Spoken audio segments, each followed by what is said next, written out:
Hello students, we are going to be examining a few documents related to the Puritans, and we've been studying the colonies. We're looking at different groups of colonists that are coming over to the newly established English colonies for different reasons, and the Puritans are certainly a unique group. And this goes all the way back to our study of history. As we went and studied history in 7th grade, we learned about, of course, world history. And one of the major events that we learned about was the Reformation in Europe during the Renaissance era. And as we saw during the Reformation, the way people were practicing Christianity and different views on the practice of Christianity were changing. And this was actually bringing about a lot of conflict within Europe as we look at Martin Luther and the 95 Theses, the creation of the Protestant church, the Lutheran church, and other churches for other reasons, like the Church of England, because Henry VIII wanted to divorce his wife. And all these things are happening, and this is leading up right up to the colonial movement. So the Reformation movement largely occurring during the 1500s, and the early colonies being established in the following century during the 1600s. So we have the Puritans. The Puritans are a group that are coming to the Massachusetts Bay Area, and they're intending to create a society, a community that's going to focus on practicing Christianity in a pure way.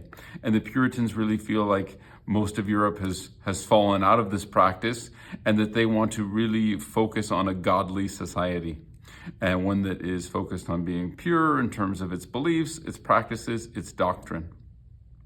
So we'll look at a few of these documents. We have two primary source documents. Again, a primary source document is a document that's created by someone who lived through the event. Let's take a look at our big question here, because ultimately we're going to be writing a response that focuses on this question. It's corroboration, so compare and contrast. Using evidence from document A and document B, answer the question below. Were the Puritans selfish or selfless? So we think about an individual or a group of people. If they're selfish, they care only about themselves. They're willing to harm others for personal gain, potentially. They're really self-centered. Selfless people are generally thinking about others, sometimes even putting others before their own needs, and they're very kind and thoughtful generally. So let's look at these two documents here. Document A, we have the City Upon a Hill. This is a very famous sermon. We have our sourcing information down here at the bottom. John Winthrop, he lived from 1588 to 1649. He's a lawyer and a leader of the 1630 migration of English Puritans to Massachusetts Bay Colony. He delivered this famous sermon aboard the Arbella to settlers traveling to New England. Okay, so let's highlight some of our sourcing information. This is when he lived, and then his sermon is given in 1630 aboard the Arbella. He's talking to the fellow settlers. It's kind of like a pep talk almost. Imagine the settlers, they're nearing the Massachusetts Bay Colony, and John Winthrop gathers them and delivers this very famous sermon. We're going to encounter a few vocabulary terms. One of them is posterity. Posterity is a beautiful word. It refers to future generations. We'll also encounter this word when we study the preamble of the Constitution later on, as well as prosperity. Prosperity usually refers to well-being, and it can be referring to wealth, your access to resources, and things of this nature. The only way to provide for our posterity is to do justly, to love mercy, and to walk humbly with our God. We must be knit together in this work as one man. We must take care of each other with brotherly affection. We shall be united in the bond of peace.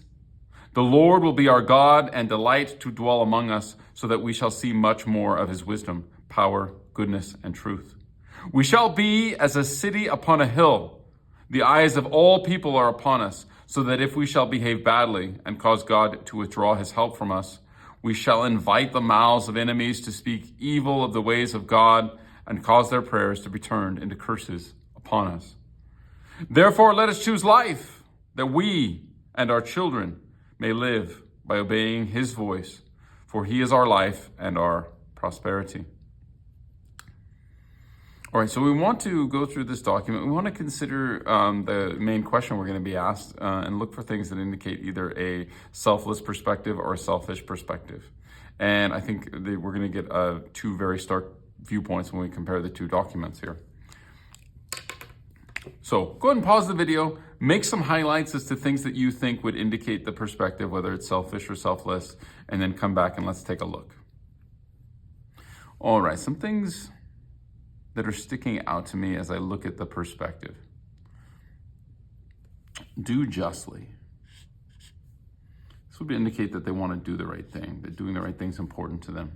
Love mercy, being kind, being considerate, being thoughtful towards those who might be weaker than you. Walk humbly with our God. Be knit together, right? Work together as one man. Take care of each other with brotherly affection. So these all strike me as being fairly selfless. We shall be united with the bond of peace.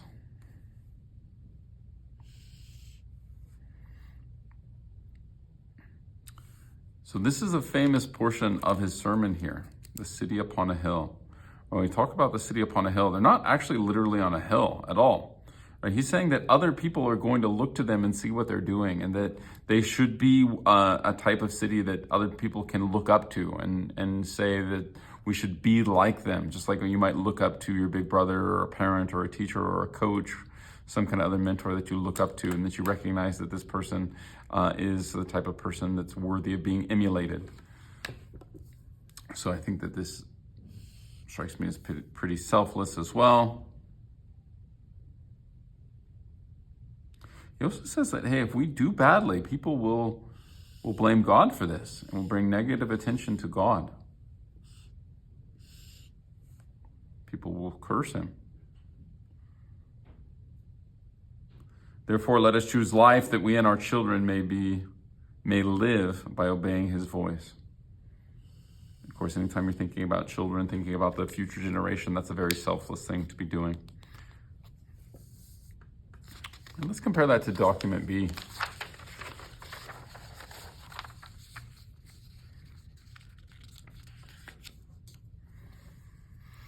We have our sourcing information down here at the bottom. This is by John Cotton, and he gave the following sermon to members of his congregation who were immigrating to America in 1630. Cotton became a respected and influential clergyman in the Massachusetts Bay Colony.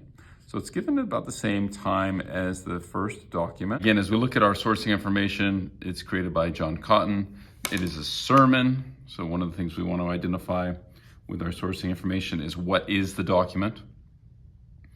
And he's talking to members of his congregation who are immigrating to America. And Cotton is a highly respected, influential clergyman, church leader. We are going to encounter a few vocabulary terms as we read through the document. Heathen, a term used at this time to describe anyone uncivilized and who did not believe in God. Appoint means to assign or decide on. Inhabitants, people who live in a certain place. The divine right to occupy the land. We want to have the lens of examining the documents and considering whether or not we think the Puritans were selfish or selfless. And we're going to ultimately be asked to draw a conclusion in that regard. The Bible says, I will appoint a place for my people, Israel, and I will plant them, that they may dwell in a place of their own and move no more. The setting of a people in this or that country is the Lord's decision. Now God makes room for a people in three ways. First, he drives out the heathens before them by waging war on the inhabitants. Second, he gives a foreign people favor in the eyes of any native people to come and sit down with them. Third, he makes a country empty of inhabitants where the people will live. Where there is an empty place, the sons of Adam and Noah are free to come and live there, and they neither need to buy it nor ask permission. So we have a very different tone than what we saw in document A. I'd like you to pause the video. I'd like you to highlight things that seem like they would be useful to determine whether the Puritans were selfish or selfless. So pause the video and then come back once you've made your highlights and we'll take a look at it together. So one of the things that sticks out to me is this line here of the sermon. The setting of a people in this or that country is the Lord's decision. So in a sense, it strikes me as absolving the Puritans of responsibility of things that happen when they immigrate, because it's the Lord's decision, right? So they're, in a sense, absolving themselves of the consequences of these actions. Now God makes room for people in three ways. First, he drives out the heathens before them by waging war on the inhabitants. So the fact that he uses the term heathens is done in kind of a derogatory way of looking down upon some of the Native Americans there that aren't practicing Christianity and that have different beliefs. And saying, when he says that he drives out the heathens, referring to God, so that effectively making an argument that God will push out the Native Americans to make room for the Puritans and for other godly people coming from Europe. Second, he gives a foreign people favor in the eyes of any native people to come and sit down with him. This one actually seems fairly peaceable, right?